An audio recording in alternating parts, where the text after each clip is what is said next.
Coptic Christian monks have lived a monastic life in Egypt's desert for centuries.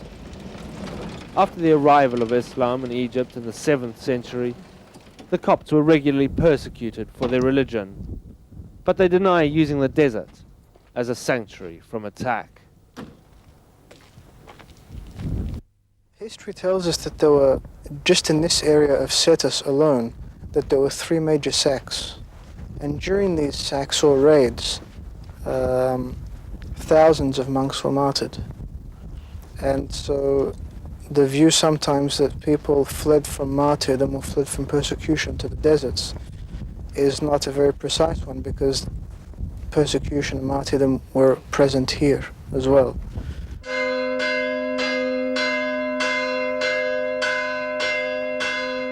And today also there is increasing Islamic hostility towards them. And the suspicion is that attacks are driving Christians to retreat into the safety of the monasteries, as they've done for centuries. In Cairo, the Coptic churches compete for space in a city which claims to have more mosques than any in the world. There are about 8 million Coptic Christians in Egypt, and there's a mosque very near most churches. They're there to assert the domination of the Islamic religion. Egypt's law is based on Islam, and the state refers to itself as Islamic.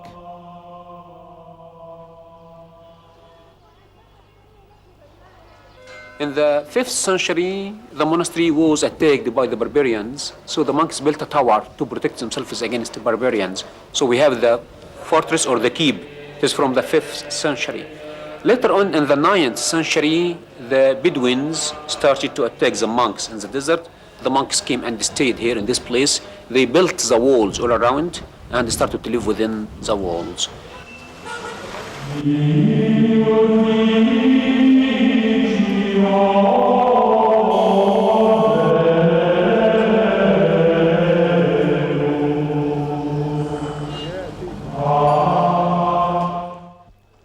In the poorer suburbs of Cairo, the harder edge of today's Islamic anger is being leveled at the Copts. In the suburb of Shubra, up to 50% are Christians, and many live beneath the poverty line. Christians come under great pressure to convert to Islam. If they convert, they're offered promotion, financial inducements, and a peaceful life.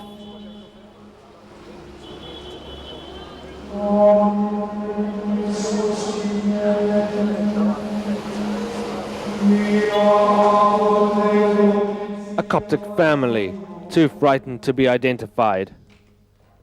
The father of the house is sick and unemployed. He says there hasn't always been tension between Christians and Muslims. I'm 61 years old now.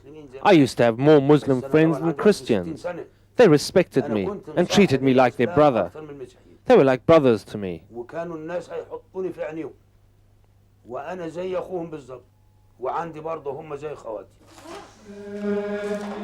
Now, he says, a local group of fundamentalists have forced his 16-year-old daughter to convert to Islam. And he says that after his daughter disappeared, he was summoned to the local police station. When I went, I saw her escorted by the police and she was crying. I saw her crying. Do you think I could go and hold her with the police all around? They would beat me.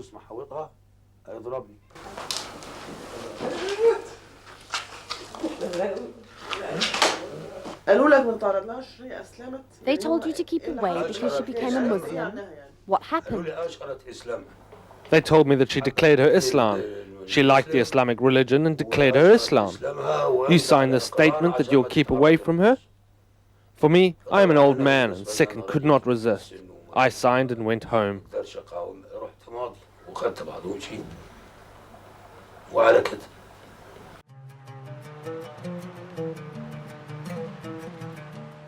Preparations for the Christmas celebrations of the Coptic Church were subdued in Alexandria this year.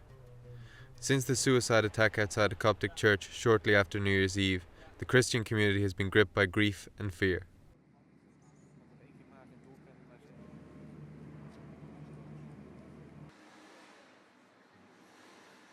The facade of the church is more or less scrubbed clean, but the consequences of the attack are not so easy to erase. Inside, survivors mourn for the dead.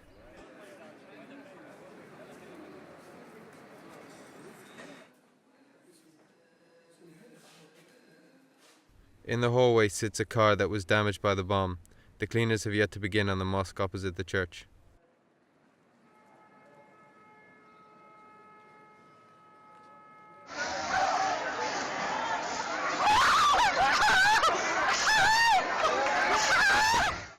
This was the night of the attack.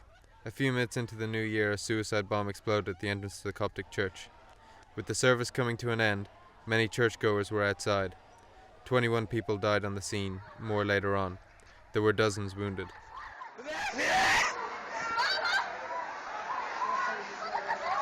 Michael! 17-year-old Besoy Magdi was in the church when the bomb exploded. It was 20 minutes past 12 when it happened. I was standing at the altar behind the curtain. I suddenly felt an explosion, a very big one.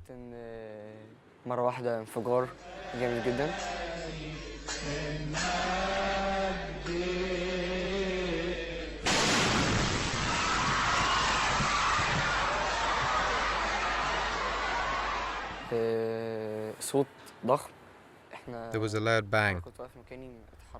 I was pushed forward and backwards. كان في زي جاذبية. ما تخافوش يا جماعة، ما فيش حاجة. بعت أنا ستارة وطلعت بصيت لقيت واحد صاحبي. I came out from behind the curtain and tried to get outside. I found one of my friends injured. He held his hands up and started fainting. Blood came from his head and from his hand, a lot of blood. He began to collapse. I caught him and got him onto a chair. I tried to wipe away the blood, but he carried on bleeding.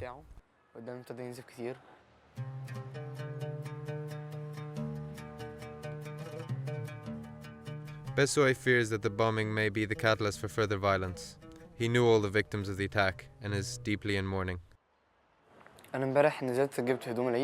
Yesterday, I bought new clothes for Christmas. A black suit, black shoes, black tie. There is no Christmas. We have removed the Christmas tree. This is the beginning of the new year. There is no joy in our festival this year.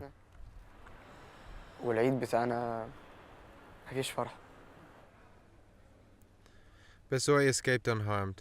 In the Coptic hospital just behind the church lie the injured. They will not allow cameras inside, only allow filming on a mobile phone.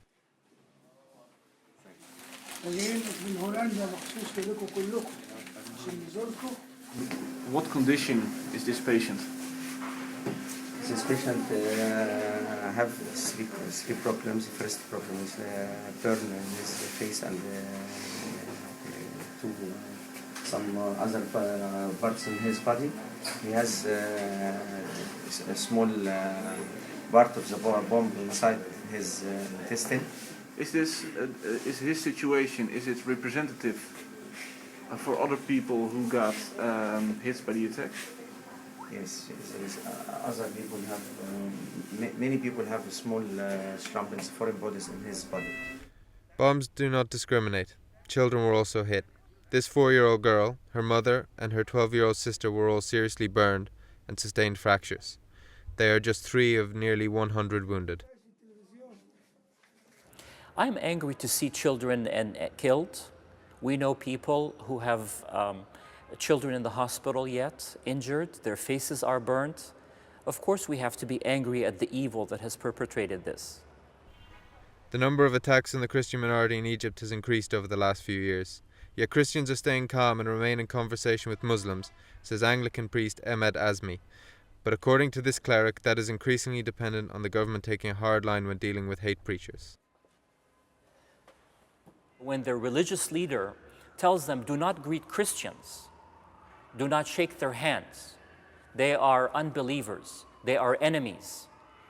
And in fact, there was a very reputable man who said recently that Christians might have weapons in their churches.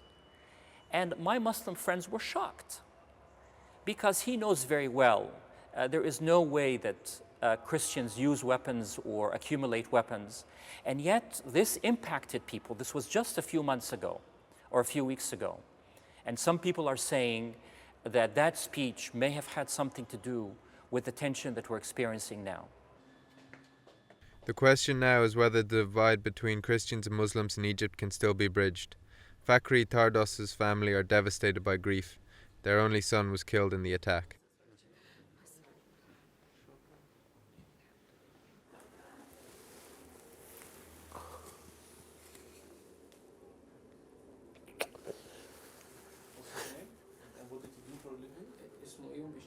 مينا وجدي فخري مينا وجدي فخري. He had a company for imports and exports. His son's fiancée Amira was seriously injured in the blast. It is uncertain whether she will survive her injuries. When I went to the morgue, I asked them if they had Mina. They said yes, he's here. There was blood on the floor. The whole floor was covered with blood. Someone asked me, is this his ID and driving license? I said yes. Both had been pierced and burned. Fakhri Tardos is angry that the perpetrators of the attack must have had help from his compatriots. Yet he also has many friends who are Muslims and who are now mourning with him. In any case, he doesn't want to hate. I love them all. I love all Muslims. There is no hatred between us. We hate nobody. Our hate teaches us to love everyone.